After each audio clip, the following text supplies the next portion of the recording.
श्रीफल, श्रीफल किसको कहते हैं? अरे यहां नारियल नहीं है श्रीफल। श्रीफल सोमवार को बिल्वपत्र नहीं उतारना चाहिए, पूर्णिमा और अमावस्या को भी बिल्वपत्र नहीं उतारना चाहिए, और सोमवार को बिल्वपत्र नहीं उतारना चाहिए। और बिल्वपत्र के निकट जब जावे तो बिल्वपत्र को जूता चप्पल पहनकर बिल्वपत्र का स्पर्श नहीं करना चाहिए, और बिना स्नान के बिल्व वृक्ष का स्पर्श नहीं करना चाहिए। साक्षात भगवती महालक्ष्मी ही बिल्व वृक्ष के रूप में विराजमान है।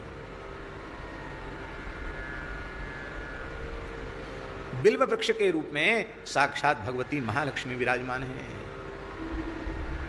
इसलिए बिल्व वृक्ष के पूजन का और बिल्व वृक्ष के स्पर्श का मंत्र है श्री फलाय नमः, श्री द्रुमाय नमः। क्या?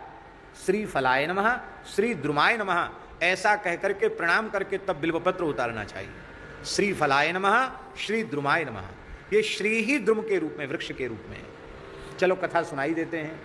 ये श्रीफल बिल्व के रूप में लक्ष्मी जी कैसे हुई, नाश करें। बेल का फल दरिद्रता का नाश करता है।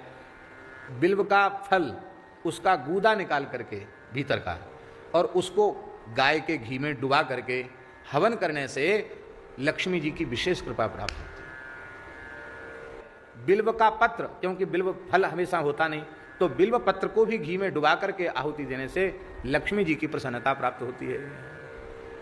वनस्पति भगवती जगदम्बा पराम्बा जगत जननी श्री महालक्ष्मी जी ने भगवान नारायण से पूछा, प्रभु आप सदा सर्वदा मुझे प्राप्त बने रहें, मेरा आपसे कभी वियोग न हो, और आपके चरणों में प्रति क्षण हमारी प्रीति बढ़ती ही चली जाए, अनुराग आपके चरणों में बढ़ता चला जाए, ऐसा कोई साधन हमें बताइए। भगवान हंसने लगे, बोले इसके लिए तो तुमको तपस्या करनी पड़ेगी। किसकी तपस्या करें? बोले हमारे चरणों में अनुराग तो भगवान शिव ही प्रदान करते हैं, ये ठेका उन्हीं के पास है। शंकर भजन बिना नर भगति न पावे मोर। तो तुम शिव जी की उपासना करो, मेरे चरणों में प्रेम की प्राप्ति के लिए, अखंड सौभाग्य के लिए। तो लक्ष्मी जी उपासना करने लगी। उपासना करते करते करते वैसे तो वो चाहती तो कैलाश में जाके दर्शन कर लेती, और वो दर्शन अलग है, पर तपस्या करके उपासना करके प्रसन्न करना और भगवान शिव का प्रकट होकर दर्शन देना वो एक अलग बात हुई। तो जैसे ही तपस्या करते करते, उपासना करते करते बहुत समय लक्ष्मी जी को बीत गया। अब लक्ष्मी जी ने सोचा कि मैं भगवान शिव का अर्चन करूं। तो अर्चन तो रोज करती ही थी। एक दिन लक्ष्मी जी के मन में हुआ कि मैं 1000 कमल पुष्पों से भगवान शिव का अर्चन करूं, कमल पुष्प से सहस्रार्चन करूं। अब उन्होंने अर्चन आरंभ कर दिया। भोले बाबा ने लीला की। क्या लीला की? 2 कमल के पुष्प चुरा लिए। 2 कमल के पुष्प चुरा लिए। सब चोरी करते हैं, हमारे वृंदावन के ठाकुर जी को दोष नहीं लगाना चाहिए, समय आने पर सब कर लेते हैं। बोल भले ही लीला है, पर 2 कमल चुरा लिए शंकर जी ने। अब पूजन के बीच में उठना, बोलना, संकेत करना, या वो तो भगवती महालक्ष्मी संकल्प करें तो प्रकट हो जाए, पर ये अपनी शक्ति का प्रयोग करना वो भी एक दोष ही है। उपासक बन के उपासिका बन के बैठी हैं। तब उन्होंने विचार किया अब मैं क्या करूं। तब उनके मन में आया कि भगवान श्री नारायण हमारे पयोधरों को खिले हुए कमल का जो बंद, जो माने अध खिला हुआ जो कमल है, उस यह उपमा हमारे पयोधरों की भगवान नारायण देते हैं, तो क्यों ना यही कमल हैं, ये कमल ही मैं अर्पित कर दूं। तो उन्होंने तत्काल अपने पयोधर ही कमल के रूप में अर्पित कर दिए। तत्काल भगवान शिव पार्वती प्रकट हो गए। भगवती का स्वरूप तो तत्काल यथावत ही हो गया, पर वो जो अपने पयोधर अर्पित किए थे उसका सिंचन भगवान शिव ने अमृत से किया, और सिंचन करते ही भूमि से बिल्व वृक्ष प्रकट हो गया। इसलिए इसको श्री द्रुम कहा गया। लक्ष्मी जी से प्रकट है ये, और इसमें ब्रह्मा जी, विष्णु भगवान, शिव जी, संपूर्ण देवी देवताओं का निवास इसमें होता है।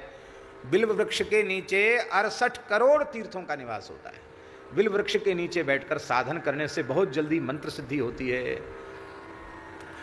शंकर जी की स्थापना की जरूरत नहीं पड़ती। बिल्व वृक्ष के नीचे सहज शिव जी उसके नीचे विराजते हैं, समस्त देवता विराजते हैं।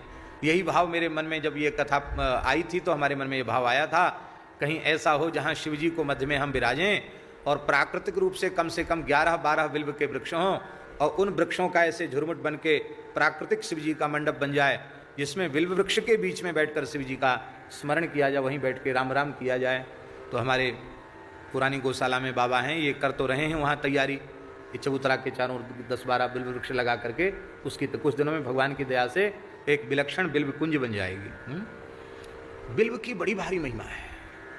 ये जो बिल्व के 3 पत्र होते हैं, 3 पत्ता होते हैं ना बिल्व के, उन 3 त्रिदलम त्रिगुणाकारम त्रिनेत्रम चतुर्धायुधम, ये 3 जो बिल्व के दल हैं उनमें दाहिने पत्ते में भगवान नारायण विराजमान हैं, बाएं पत्ते में श्री ब्रह्मा जी विराजमान हैं, और बीच का जो ऊर्ध्वमुखी पत्र होता है, ऊपर वाला पत्र, उसमें भगवान महेश्वर भगवान शिव विराजमान हैं।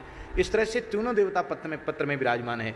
इसलिए बिल्व वृक्ष को बिना स्नान के नहीं स्पर्श करना चाहिए, और शरीर में, सारे शरीर में तेल लगाया हुआ हो तब भी स्पर्श नहीं करना चाहिए।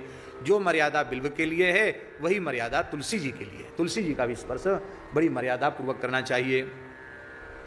और महाराज जी, बिल्व का जो फल है ना वो इतना पवित्र होता है कि बिल्व, आप एक बार आपने बेल खाया, बेल का शरबत पी लिया या बेल खा लिया, तो 27 दिन के भीतर यदि मृत्यु हो जाए तो उसकी अधोगति नहीं होगी, उसको नरक नहीं जाना पड़ेगा, वो उत्तम लोकों में जाएगा। एक बार बिल्व भीतर जाने से 27 दिन तक शरीर में उसका दिव्य प्रभाव होता है। हम बड़े भावपूर्वक स्मरण कर रहे हैं